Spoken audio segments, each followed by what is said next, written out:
I'm Kurt Hauswirth with Public Radio 90 WNMU-FM, and this is the next edition of the Local Spin. I'm very pleased to welcome our guest today, Michael Waite. He really doesn't need an introduction for many of us out there, but he's been working his troubadour magic in the Upper Great Lakes region for a number of years now. But for those who are unaware, he's a singer, a songwriter, an entertainer with gentle grace, and he's got a powerful voice. Michael also has the gift of collaboration from his own family to extended musical family throughout the Upper Great Lakes as well.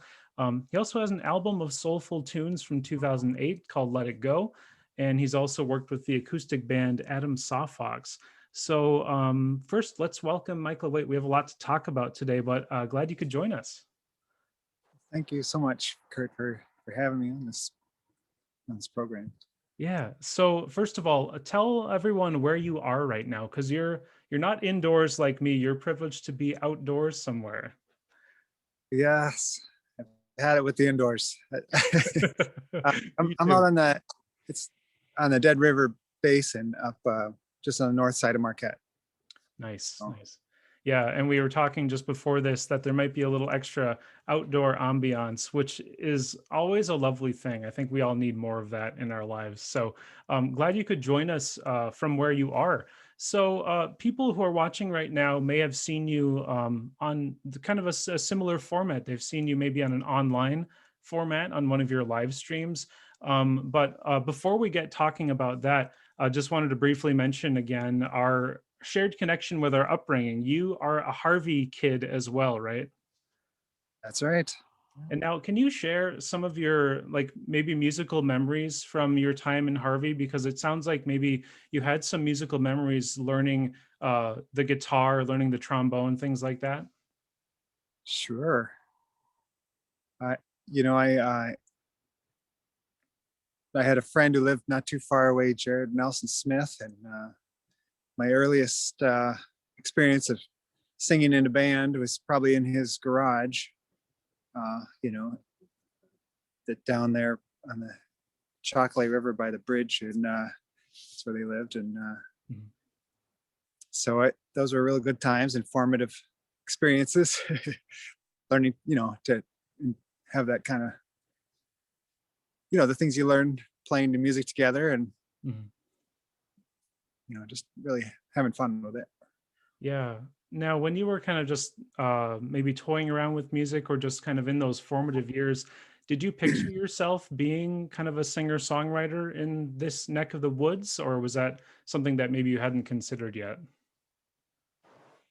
I suppose I may have pictured that, but I wasn't focused on it. It wasn't one of those kind of things. It was more of a hobby, I guess, or you could put it that way. And it wasn't until when I was a senior in high school and had to kind of choose college and sort of a professional path of some kind anyway, and that it dawned on me that musician was central to my work in life. Yeah.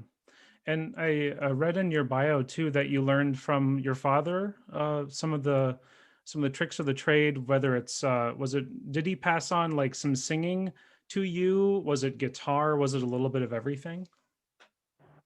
Yeah, I would say all kinds of things. He is a great singer, so I first had that model of singing from him, but his professional career was here at Northern, teaching English. Okay. And in that capacity, he was very much a performer, and so I learned a lot of the maybe more important performing things from him. I think just sense of humor, but take your things seriously at the same time.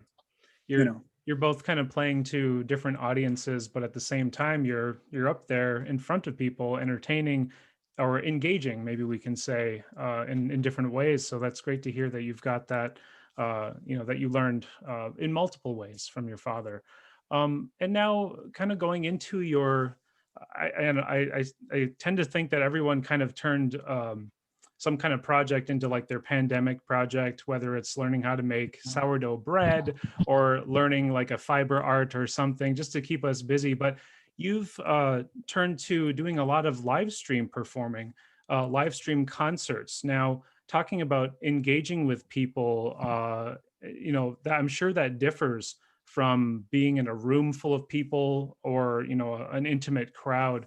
But you've also found a way to invite people in by having different guests. So can you tell us about the process of developing your live stream concerts and getting different musicians on board, whether it's packing up and going up to the top of a mountain to perform, or inviting them into your own home? Yes. Yeah, I mean, a year ago, like every other musician, I found my calendar just going up in flames, and just had to kind of think about, well, now what do we do? And something I had thought about for a while, but never really could figure out how to do it, was this way of playing music online.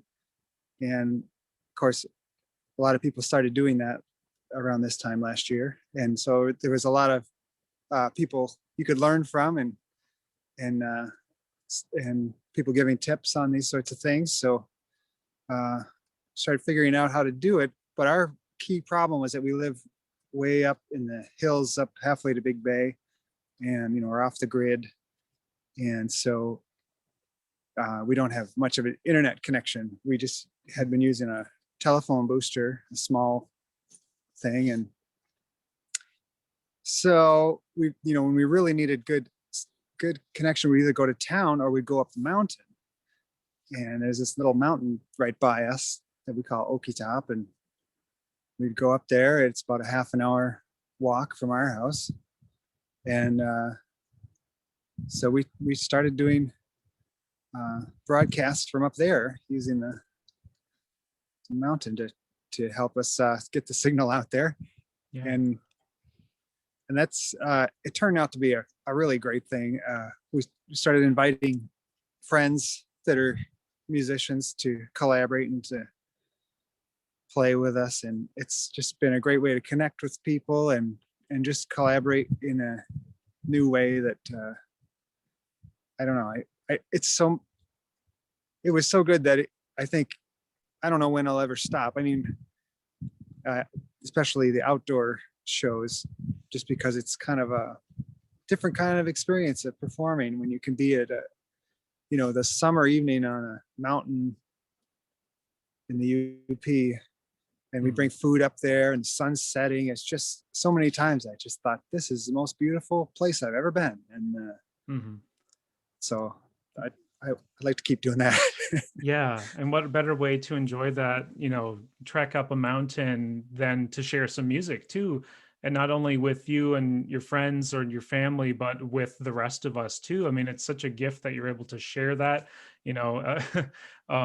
getting that social distance, but also providing some kind of engagement and communication for a lot of people, especially during a time when we feel like we're not able to either be with other people or to have those kind of social gatherings. And I've seen quite a few of your live streams, and I have to say you keep it intimate, but also it's very welcoming and inviting for people, and you take time to kind of stop in between songs and engage with people in the chat. So that's really nice that you can do that. It's not just kind of a one-way street. So how does it feel for you in the midst of a live stream to be thinking about what songs you're going to perform, and then also who you're going to maybe see in the chat and talk to? How does that work for you?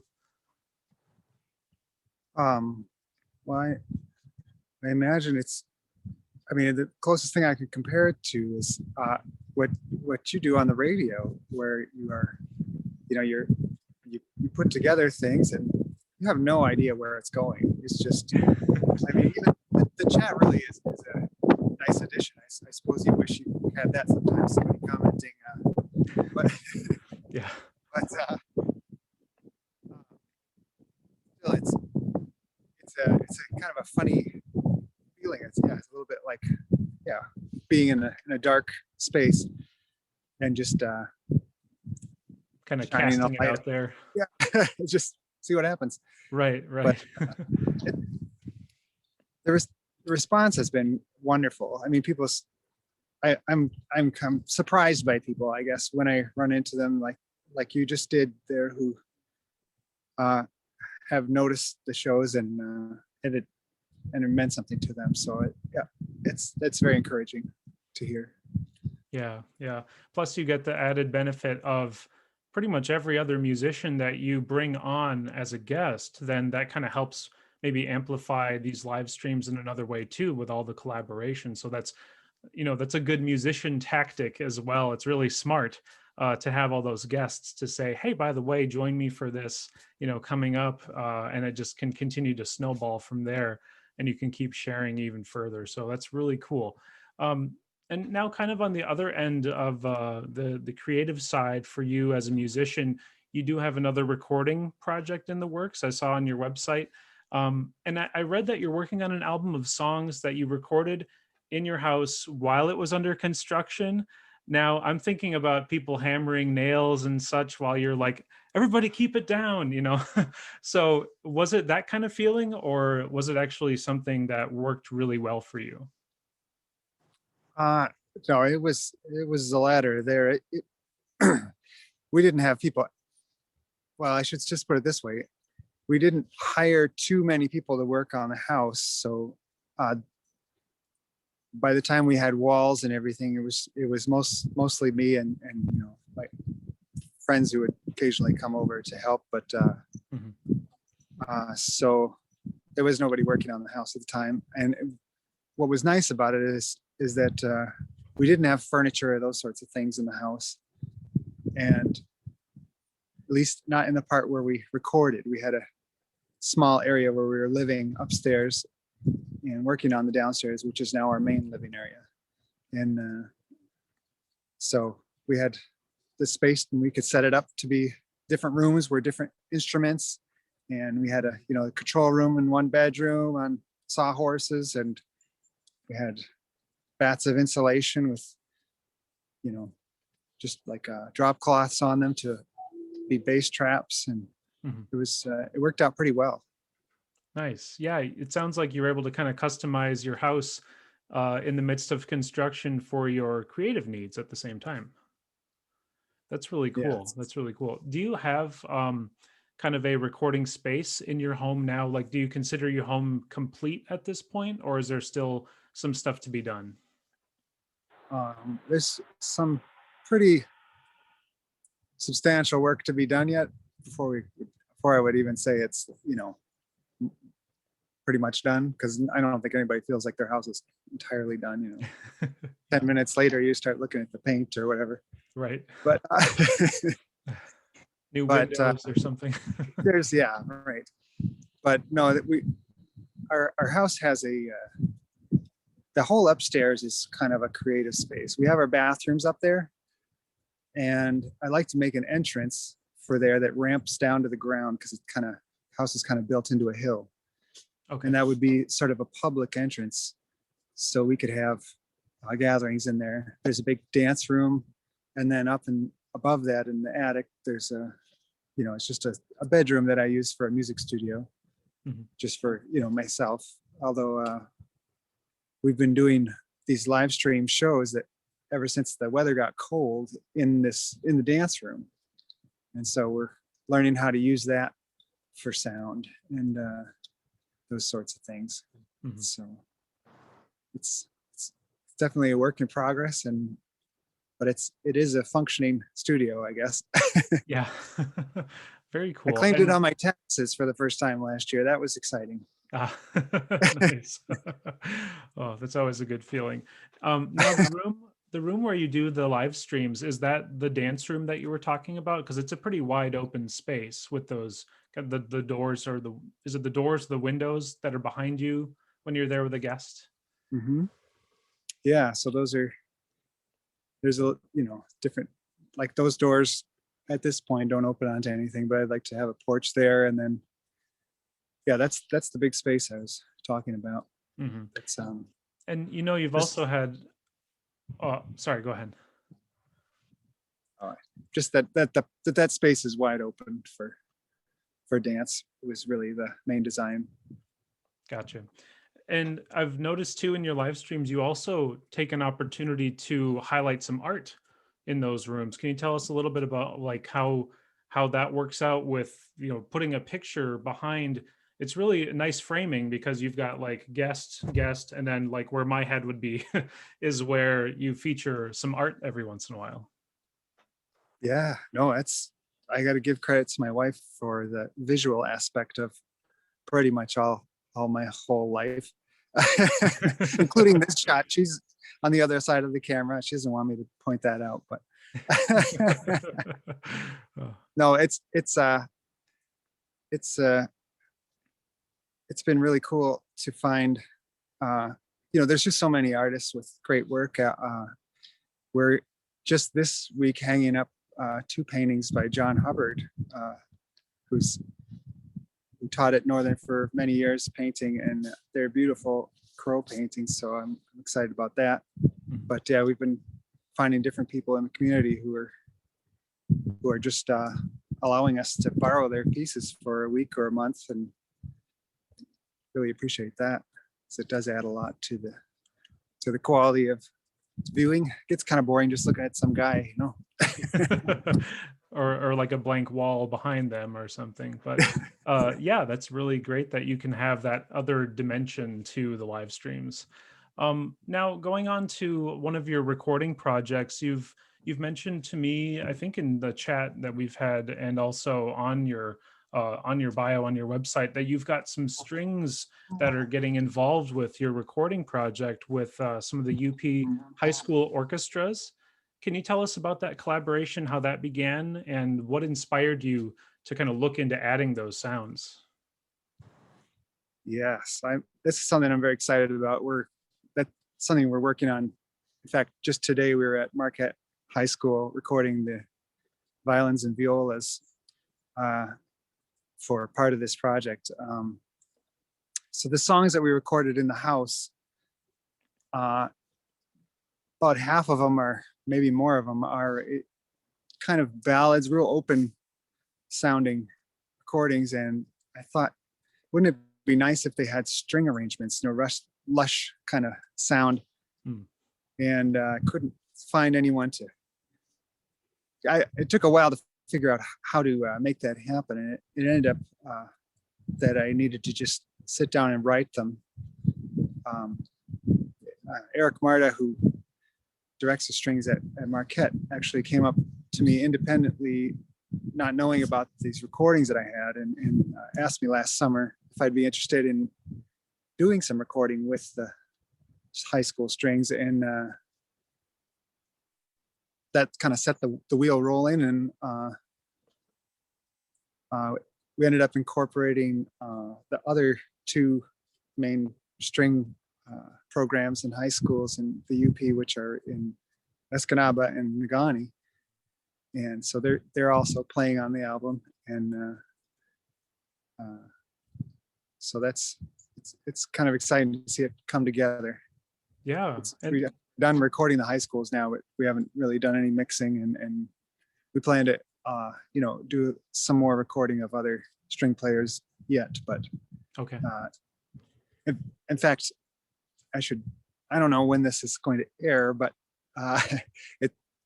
this Friday coming up, we have a live stream with the directors of these high schools that are going to be playing the parts at our house, along with 2 other very gifted string players, Adam Hall and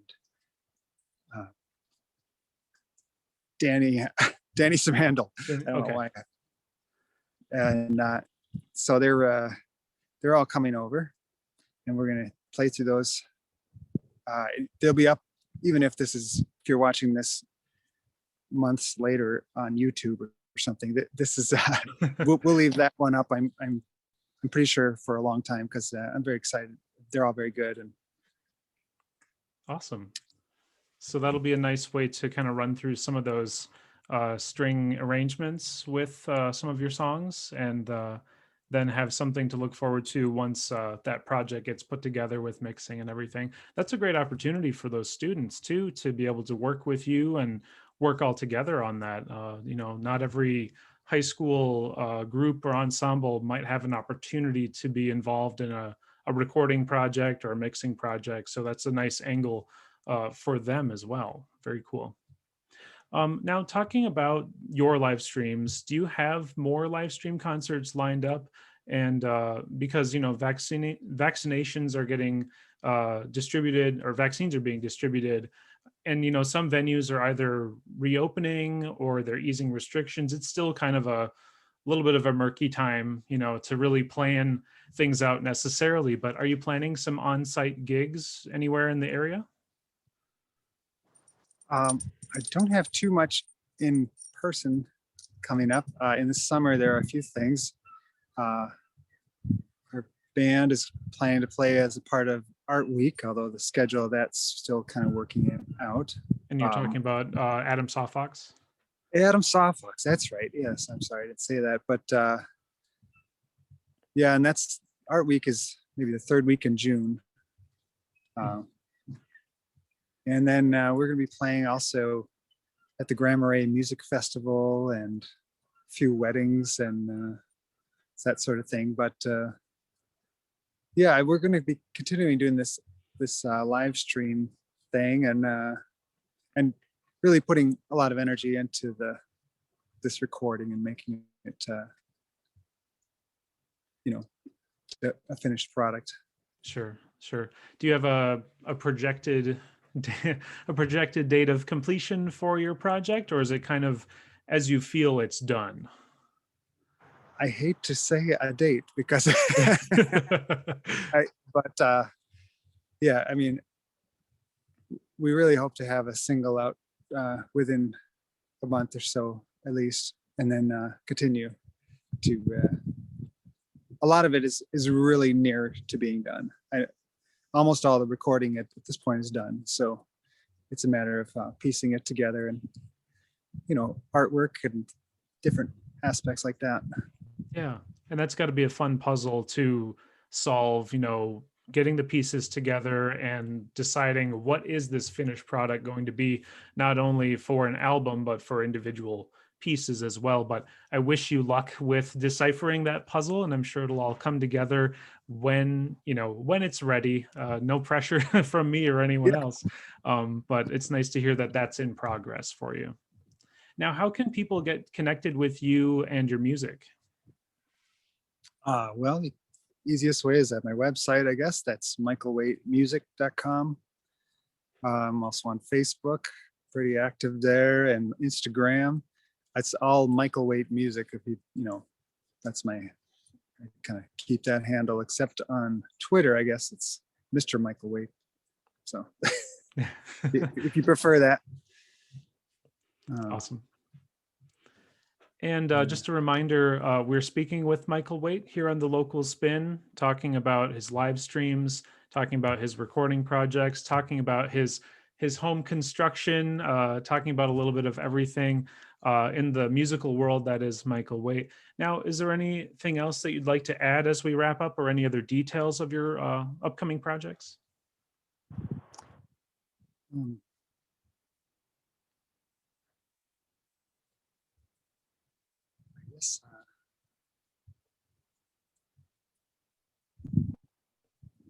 don't know. I